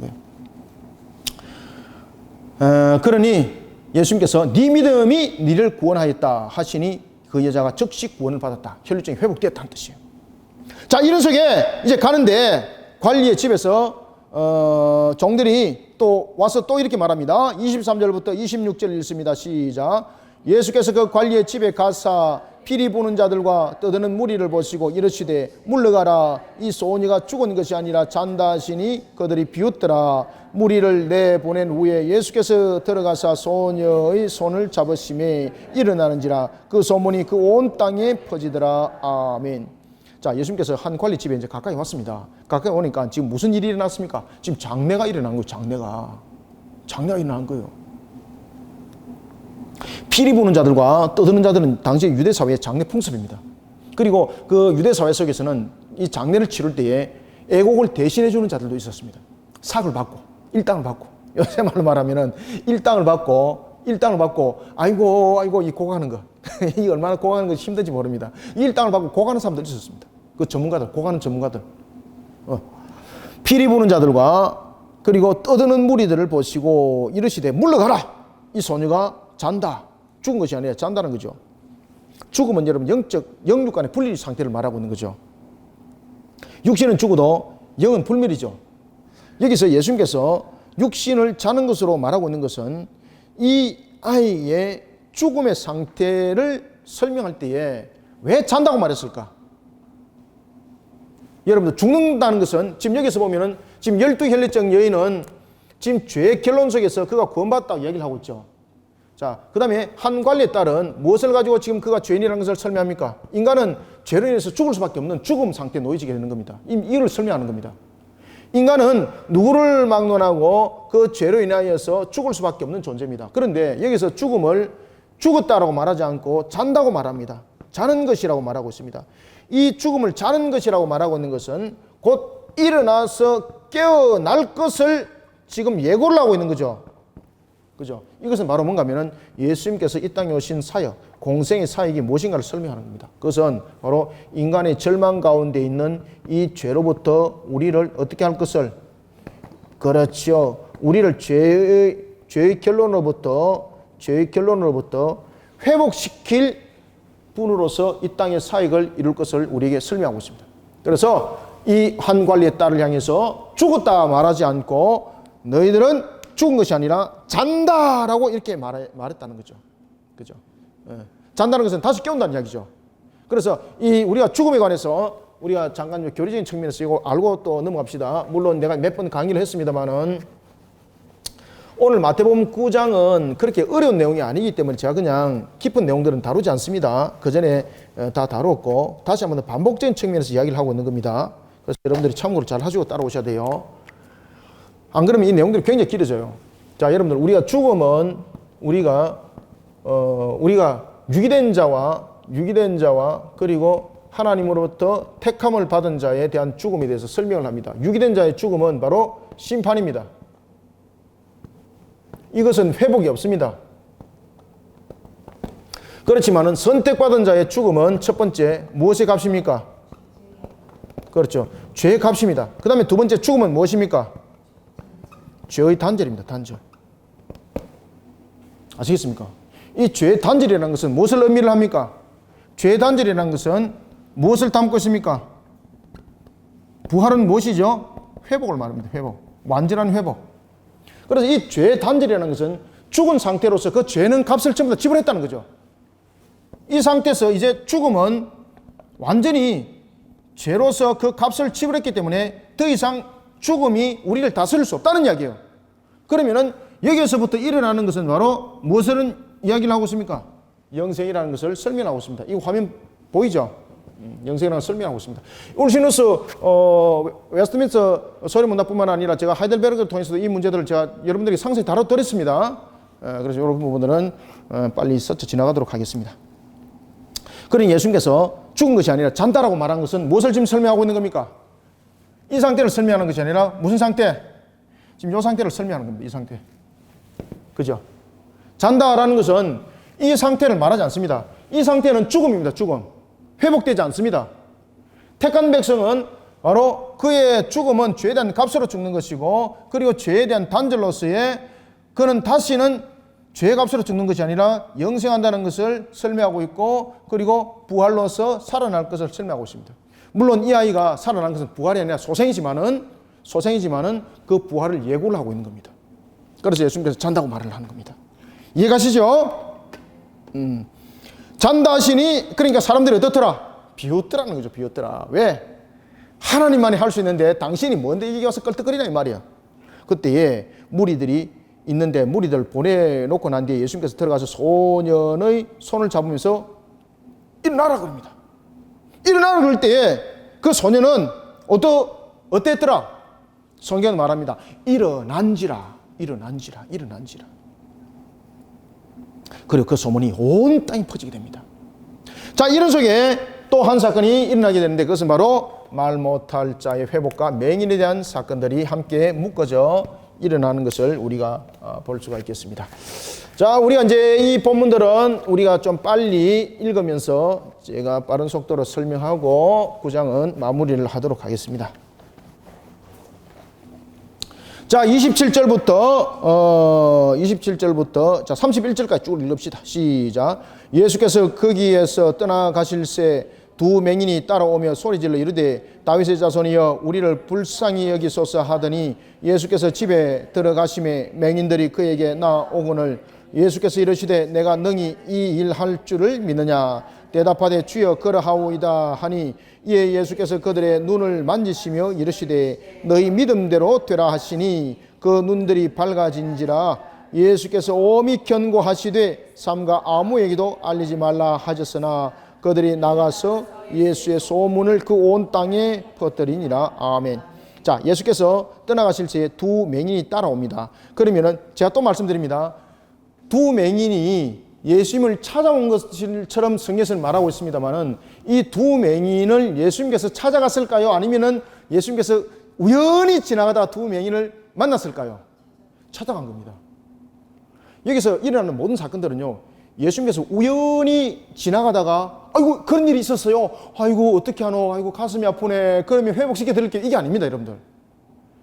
예수님께서 우리의 죄사함에 대한 목적도 마찬가지입니다. 우리의 죄사함을 위해서 온 것은요, 모든 것에 대해 예수님께서 율법을 다 지키죠. 그것은 완전한 우리의 구원을 위해서 이미 영생에 대한 우리의 복락에 대한 것들이 이미 창세전에 모든 것이 계획되어졌고 그것이 바로 구속언약 속에서 계획되어진 속에서 지금 예수님의 사역은 실행적인 측면에서의 모든 것을 섭리 가운데 이루시는 사역들입니다. 자, 그때 예수님께서 두 맹인을 봅니다. 거기서 떠나가실 때 두 맹인이 따라옵니다. 소리 지릅니다. 그들이 뭐라고 소리 지릅니까? 다윗의 자손이 우리를 불쌍히 여기소서. 자, 다시 한번 더 말씀드립니다. 지금 여기에서 보면은 부정한 자들이 12혈류증 걸렸던 여인, 그 다음에 또 본문에 나타나고 있는 두 맹인들, 이 부분들은 대표적으로 우리가 중국민도 마찬가지입니다만은 이들은 공에 들어올 수 없는 사람들입니다. 그죠? 전부 다 부정한 자들이죠. 공에 못 들어옵니다. 공에 들어올 수가 없어요. 맹인도 마찬가지죠. 문둥병도 마찬가지고. 그들은 말 그대로 성회로 모일 자리에 그들은 갈 수가 없습니다. 세상적인 말로 진짜 절망과 희망을 잃어버린 상태에서 그들은 살아가는 거죠. 그 두 맹인들이 예수님께 나아가서 이렇게 말합니다. 다윗의 자손이 우리를 불쌍히 여기소서라는 말들은 바로 당신은 우리를 회복시킬 메시아십니다 라는 고백이 일어나는 거죠. 그 고백이 그들의 지식으로서 일어났겠습니까? 그들이 예수님에 대해서 얼마큼 알아요? 3년을 따라다녔던 예수님의 제자들도 예수님에 대해서 잘 몰라요, 여러분들요. 엉뚱한 소리 하고 있습니다. 그런데 이 두 맹인이 다윗의 자손이라 그래요. 그러면 여러분 여기서 기억하셔야 됩니다. 여기서 무엇을 기억하셔야 됩니까? 택한 백성에 관한 하나님의 은혜 그리고 성령의 사역을 설명하셔야 돼요. 성령의 사역. 이들이 지금 다윗의 자손이라고 지금 고백하는 것은 하나님께서 이 두 맹인에게 무엇을 베푸는 겁니까? 이 두 맹인에게 은혜를 베푸사 그들에게 고백되어지게 하는 겁니다. 그들이 고백되어지게 할 때에 이 고백되어지는 모든 것들을 그들의 지식으로 담은 것이 아니라 성령의 사역을 통해서 일어난 것입니다 라는 것을 설명하고 있는 거예요. 그래서 그들이 다윗의 자손이여 라고 고백되어지는 것은 바로 성령의 사역을 통해서 그들이 고백되어졌다는 겁니다. 그때에 예수님께서 어떻게 말씀하십니까? 오늘 본문에 28절에 보면은 내가 능히 이 일 할 줄 믿느냐? 그러니까 그들의 대답은 무엇입니까? 주여 그러하오이다. 그죠? 답답하기 때문에 그냥 대충 찔러가지고 야 믿어도 본진이니까 그래도 그분이 그렇게 말하니까 대답이라도 잘해줘야지 립서비스라도 해야지 이게 아닙니다. 지금 이들이 맹인들이 예수님께 찾아왔다는 것은 하나님께서 베푸시는 은혜와 그들의 고백들이 전부 다 성령의 사역들로 이루어졌다는 이야기죠. 성령의 사역들로 통해서. 그러니 우리가 은혜 받는 것도 성령의 사역이요 우리가 고백되어지는 것도 성령의 사역 속에서 일어나는 겁니다. 이 모든 것들이 전부 다 합쳐서 하나님의 은혜라고 말하는 거죠. 그레이스라고 말하는 거죠. 그래서 이 맹인이라는 것은 바로 우리가 살아나가는 우리의 모습들이에요. 우리가 어떤 속에 살아가고 있습니까? 우리가 여러분 영적 흑암 속에 두 눈은 뜨고 있지만 영적 흑암 속에 살아가고 있는 겁니다. 그러면서 이 맹인들은 또 누구를 비유를 하고 있습니까? 지금 계속해서 지금 누구를 비유합니까? 지금 계속해서 바리새인들을 지금 비유합니다. 이 자체 사건 자체가 구장 자체가 이 지금 구장 자체가 전부 다 계속해서 바리새인들과 서기관들의 지금 거짓된 엉터리 같은 사관 속에 있는 그들을 지금 지적하고 있는 겁니다. 맹인들은 자신의 눈으로는 보지 못하지만 영적으로는 깨어있더라는 거죠. 그런데 두 눈을 뜨고 있는 자들은 오신 주님을 봤음에도 불구하고 그 주님을 오히려 회방하고 있고 오히려 그 주님을 대적하더라는 거죠. 그죠? 그래서 예수님께서 우리 이 내용을 통해서 설명합니다. 누가 택한 백성인가? 그죠? 두 눈을 멀쩡히 뜨고 내가 바리새인입니다. 종교적인 측면에서 아주 높은 지위에 있습니다. 근데 주님께서 말씀하십니다. 너는 택한 백성이 아니야. 하나님께서 너를 구원하지 않았기 때문에 너는 나를 깨닫지 못하는 거예요. 그런데 이 맹인은 깨닫습니다. 자신의 지식으로요? 아니에요, 여러분들요. 소문을 많이 들었기 때문에 아니에요, 여러분들요. 아무리 소문을 많이 들어보십시오. 맹인이 여러분들 뭐 그 당시 한두 명이 있겠습니까? 두 맹인이라고 말하고 있습니다. 두 맹인. 여기서 두 맹인이라고 해서 모든 맹인을 말하고 있는 것도 아닙니다. 하나님께서 택한 백성 은혜를 베푸신 그에게 하나님은 그가 죄인임을 고백하게 하고 주님 앞으로 나오게 만들었다는 거죠. 우리의 제3의 회복은 그렇게 일어난다는 겁니다. 우리가 십자가에 무릎을 꿇는 것이 우리의 능력으로 무릎 꿇는 것도 아닙니다. 우리가 예수를 믿는 그것이 우리의 능력으로 일어나는 것이 아닙니다. 하나님께서 우리에게 은혜를 베푸셨습니다. 우리는 두 맹인과 같은 자매들입니다. 하나님께서 은혜를 베푸셨기 때문에 우리가 주를 찾을 수 있는 걸음이 되었던 겁니다. 아시겠습니까? 그래서 우리가 예수를 믿는 것은 여러분 우리의 능력으로 일어나는 거 아니에요. 우리의 지식으로 일어나는 거 천만에 여러분들요. 대학교 교수라고 여러분 예수 믿을 것 같습니까? 대통령이라고 여러분 예수 믿을 것 같습니까? 천만에 여러분들요. 그럼 거지는 예수 못 믿겠네. 그래서 두 맹인을 설명하는 거예요. 찾아왔다는 거죠. 찾아왔다는 거죠. 그러면서 다윗이 찾아와 고백하는 거죠. 그때 예수님께서 말씀하십니다. 너희들이 나를 믿느냐? 라고 말하니까 그들이 뭐라고 이야기를 합니까? 그러하오이다. 그러하오이다. 자, 28절을 별표를 딱 쳐놓으시고 다시 한번 읽습니다. 그리고 29절 읽습니다. 시작. 예수께서 집에 들어가심에 맹인들이 그에게 나오거늘 예수께서 이르시되 내가 능히 이 일 할 줄을 믿느냐? 대답하되 주여 그러하오이다 하니 이에 예수께서 그의 눈을 만지시며 이르시되 너희 무엇대로 믿음대로 되라 하시니 그들이 눈이 밝아진지라 예수께서 엄히 경고하십니다. 삼가 아무에게도 알리지 말라. 아멘. 왜 그랬을까요, 여러분들? 왜 삼가 아무에게도 알리지 말라 그랬을까요? 지금 앞에 누구를 계속해서 이야기를 하고 있습니까? 바리새인을 계속해서 이야기를 하고 있죠. 그러면은 여러분 맹인의 눈은 누구만이 회복시키는 겁니까? 지금 사람의 눈을 회복시키는 건 아닙니다. 이 사람들에게 나중에 물어봅니다. 당신이 어떻게 해서 눈을 났었느냐 다 물어보는 겁니다. 그죠? 그때 이 맹인들은 예수에 대해서 특별한 치료약을 받은 건 아니죠. 믿음으로 회복됐다는 거죠. 그때 무슨 믿음이었습니까? 당신이 우리를 죄삼에서 해방시킬 그 메시암을 믿습니다는 그 믿음이죠. 그래서 이 맹인의 회복이 무엇입니까? 죄인에 대한 고백 속에서 일어나는 겁니다. 죄인이라는 고백 속에서. 죄인이라는 고백 속에서 일어나는 거죠, 지금 이게. 그래서 9장의 가장 핵심은 바로 뭔가 하면은 죄인에 대한 회복입니다. 죄인에 대한 회복. 이 사실을 유대사회에서 말하지 마라 그러는 겁니다. 왜 그런가 하면은 여러 가지 측면에서 혹이나 예수님께서 능력을 일으키는 그런 군사적인 메시아로서 온 것으로 착각할 수가 있고 또한 가장 큰 핵심의 요소는 무엇입니까? 지금 여기에서 예수님께서 알리지 말라는 것은 유대사회적인 측면이죠. 이방인의 땅이 아닙니다. 이방인의 땅에서는 예수님께서 알리라 그럽니다. 그런데 유대사회 속에서는 알리지 말라고 했던 가장 큰 이유는 바로 뭔가 하면은 이 바리새인과 같은 이 종교 지도자들이 예수님의 메시아의 사역을 막아버리기 때문입니다. 회방을 하기 때문입니다. 그래서 예수님께 이런 내가 회복을 받았다. 이런 사건을 통해서 회복을 받았다. 그런 이야기를 하지 말라는 거예요. 이것은 아직도 예수님께서 하실 사역들이 유대사회에서 펼쳐질 사역들이 많이 남아있다는 것을 설명하고 있습니다.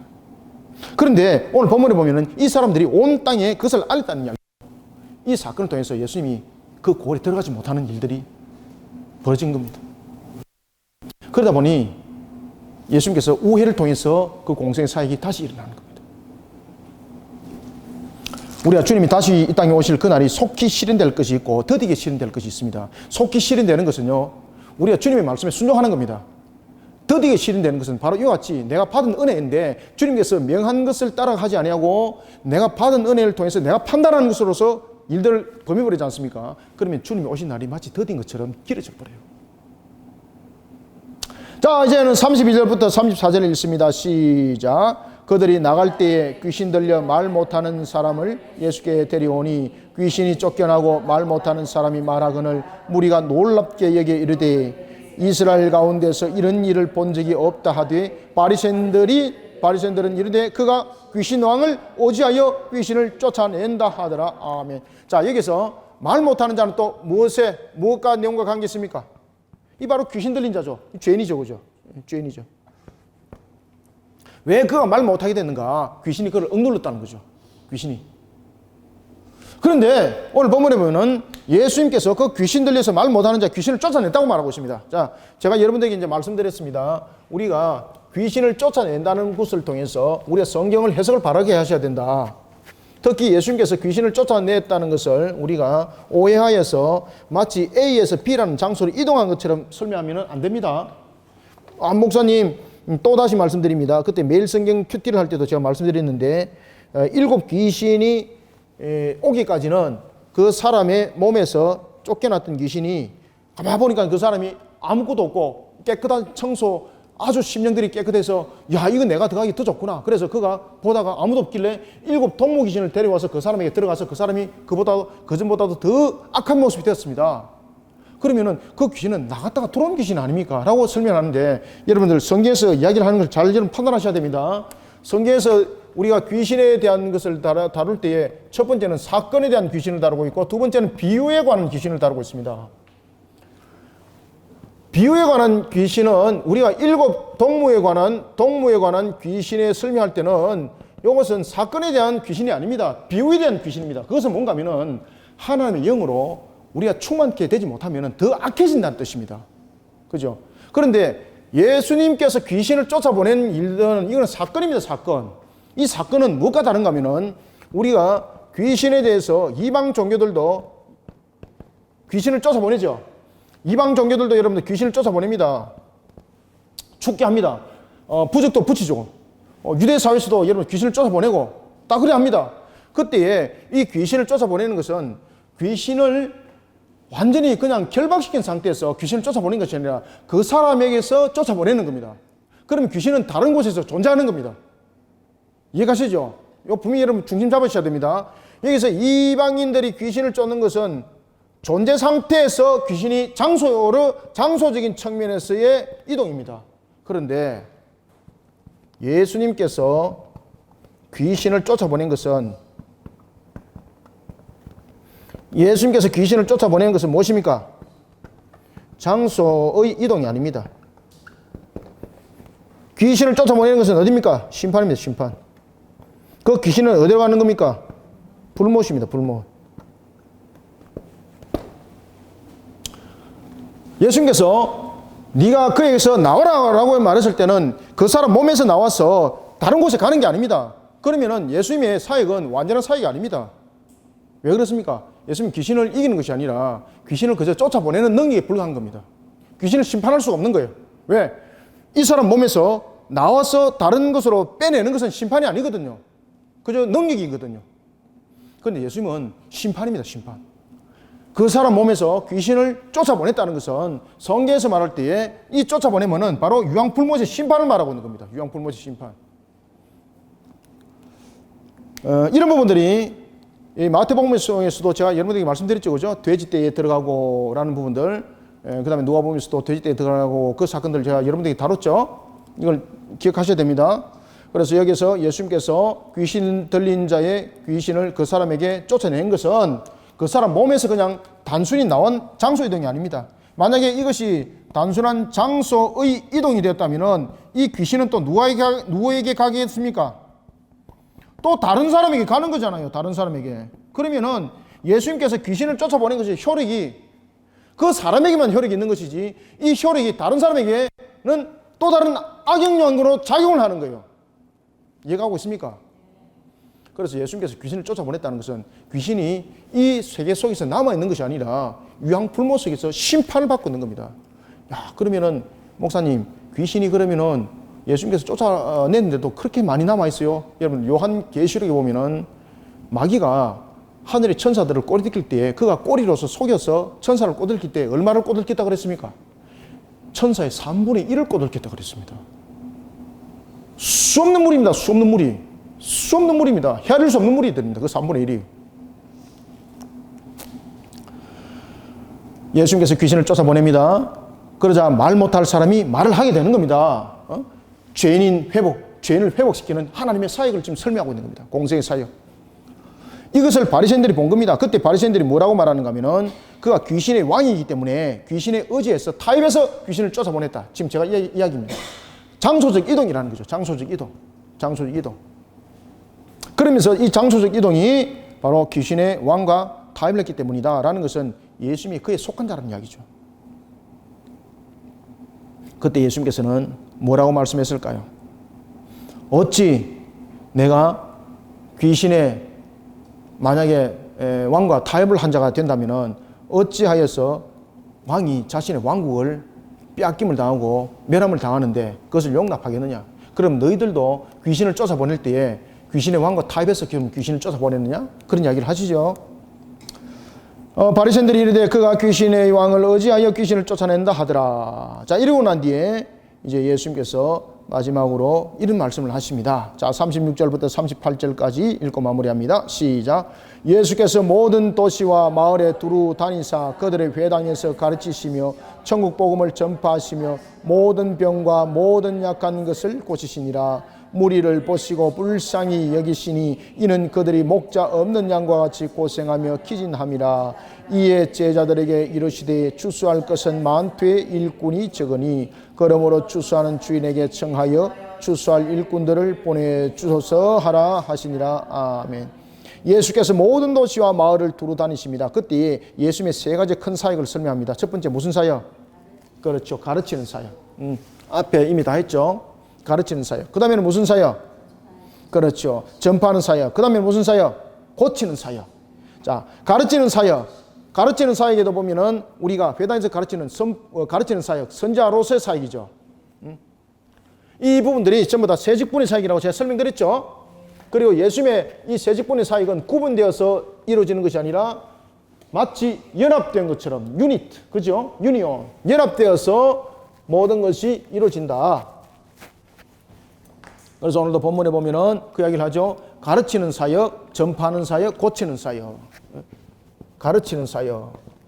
그 다음에 두 번째 선포하는 사역, 세 번째 고치는 사역. 이것이 예수님의 공생에서 일어나는 사역입니다. 공생의 사역. 그러면 이 공생의 사역이 무엇을 이야기를 하는가 하면은 이것이 첫째 아담이 상실당했던 직분 회복입니다. 직분 회복의 사역입니다. 이것은 다음에 특강 때 말씀드리고요. 가르치는 사역에서는 우리가 선자로서의 그 사역이죠. 그 다음에 선포로서는 왕직으로서의 사역인데 선지자 직분이 함께 포함이 되죠. 고침의 사역도 이것은 제사장의 사역인데 이 제사장의 사역이 왕직의 사역과 함께 왜 권세가 이루어지게 해야 되기 때문에 같이 이루어지는 거죠. 그래서 이 모든 것들이 선지자, 왕, 제사장의 이 세 직분의 사역이 공생의 사역이었습니다라는 것을 설명하는 겁니다. 이게 이 본문은. 그리고 예수님의 사역은 이 모든 것들이 함께 이루어진 사역입니다. 그래서 우리가 교회에서 사역할 때 가르치는 것만 해서는 안 되는 거예요. 주님의 복음을 전가하는 사역. 그 다음에 이 전가하는 사역만 이루어지는 것은 아닌 거죠. 무엇인가? 회복되는 사역. 그래서 이 세 사역이 교회 속에서 다 일어나야 되는 거예요. 공동적인 사역. 왜 그렇습니까? 예수님께서 이루었던 공생의 사역이 바로 이것이 연합을 이뤘기 때문입니다. 따라서 우리가 교회에서 이루어야 될 사역들이 이 세 가지가 함께 일어나야 되는 겁니다. 우리 교회는 가르치기만 열심히 해요. 이러면 이게 안 맞습니다. 우리는 그냥 복음만 열심히 전해요. 안 맞습니다. 우리 교회 오면 병 났습니다. 그 사역만 아닙니다. 교회는 이 세 가지가 함께 유니온, 그죠? 연합이 돼야 돼요. 연합이 되어서 사역을 이루어야 되는 것을 예수님께서 우리에게 딱 가르쳐주고 있습니다. 그런 속에 36절에 보면 무리를 보시고 불쌍히 여기시니, 불쌍히 여기라는 것은 예수님께서 일으키는 사역이 바로 죄사함에 대한 사역이라는 것을 설명하고 있습니다. 목자 없는 양과 같이 고생하며 기진함이라. 그죠? 이에 예수께서 제자들에게 이렇게 말씀하십니다. 추수할 것은 많되 일꾼이 적다. 여러분들, 추수할 것은 많되 일꾼이 적다는 것은 일꾼이 더 많이 필요하다는 것이지 일꾼이 수가 작습니다라는 것이 아니고, 또 하나는 일꾼이 작다는 것은 숫자적인 측면에서 작다는 것도 맞지만은 이제는 추수할 때가 됐으니까, 특히 여러분들 추수할 때는 보면 속기 추수해야 되잖아요. 그러면은 우리가 그날에 100명이 필요할 때가 있는가 하면은 평일날에는 10명도 필요하지 않는데 그날은 100명이 필요할 때는 왜? 추수는 그냥 몇 달을 두면서 하는 것이 아니라 그 시기에 딱 맞춰서 그냥 추수를 해야 되는 거지 않습니까? 따라서 여기서 추수할 일꾼이 적다라는 것은 무엇을 강조하고 있는가 하면 추수 때가 가까웠다는 것입니다. 추수 때가 가까웠다. 이것을 강조하고 있습니다. 그런가 하면은 일꾼이 많이 필요하다. 이것을 강조를 하고 있습니다. 그러면은 일꾼을 어떻게 세워야 되는가? 일꾼은 어떻게 만들어야 되는가? 그냥 옆에 있는 사람 주소면 되는가? 그것이 아니고요. 주님께서 38절 별표를 딱 쳐놓으십시오. 일꾼은 어떻게 해야 되는가? 주님께서 보내주셔야 됩니다. 주님의 일꾼이 되어야 됩니다. 따라서 우리가 세상적인 능력을 가진 자를 우리가 세우는 자들이 아니라 38절 읽습니다. 시작. 그러므로 추수하는 주인에게 청하여 추수할 일꾼들을 보내 주소서 하라 하시니라. 아멘. 어떻게 하라? 추수할 일꾼을 보내 주소서 하라. 그죠? 추수할 일꾼을 보내 주소서 하라. 보내지는 것은 자발성이 아니라는 겁니다. 이 사람, 저 사람 데리고 말이지 일을 할 것 같은데 인간적 측면에서 끌어모아 가지고 일하는 것이 아니라 주께서 보내주소서 하라. 그래서 우리가 추수 때는 가장 필요한 것은 뭔가 하면 항상 영적 사역이 함께 이루어져야 된다는 겁니다. 영적 사역. 영적 사역. 보내주소서 하라라는 것은 무엇입니까? 말씀을 믿고 무엇을 하라? 기도하는 사역을 이루어라. 말씀을 믿고 기도하는 사역을 이루어라. 주님께서 보내주소서 하라. 그래서 보내지는 것이 아니라 자발성에 의한 것이 아니라 근원적으로 하나님의 선택에 의해서 강권적으로 파송되어진다는 것입니다. 그렇기 때문에 교회는요, 일꾼이 없어서 일 못합니다, 이런 소리 하면 안 됩니다. 일을 열심히 하십시오. 일을 열심히 한 상태에서 일꾼을 하나님 보내주옵소서 이렇게 기도하라는 거죠. 아시겠습니까? 그래서 교회는 이 사역들을 함께 다 이루어야 되는 거예요. 우리는 가르치는 사역만 열심히 합니다. 이 교회 사역 아닙니다. 교회 사역은 이 세 가지가 다 함께 이루어져야 되는 거예요. 그래서 이것을 세 직분의 사역이라고 말하는 거예요. 예수님께서 공생의 사역을 통해서 이것을 우리에게 이미 가르쳐 줬어요. 그런데 우리는 이렇게 하질 않아요. 우리는 전도만 열심히 합니다. 우리 교회는 병난 선자는 다 오라. 교회는요, 이 세 가지가 함께 연합을 이뤄요. 유니트. 함께 연합을 이루는 그런 사역을 통해서 우리는 세상을 향하여 주님을 또한 바르게 증거해 내가는 우리 모든 성도들이 되시길 바랍니다. 그래서 9장은 짧게 여러분들에게 나눠서 설명하지 못하고 함께 이렇게 어울려서 설명드린 것은 이런 전체적인 맥락들이 안고 있는 것이 결국은 세직분의 사역이었고, 이 세직분의 사역을 통해서 지금 바리새인들과 비교하는 관점이죠.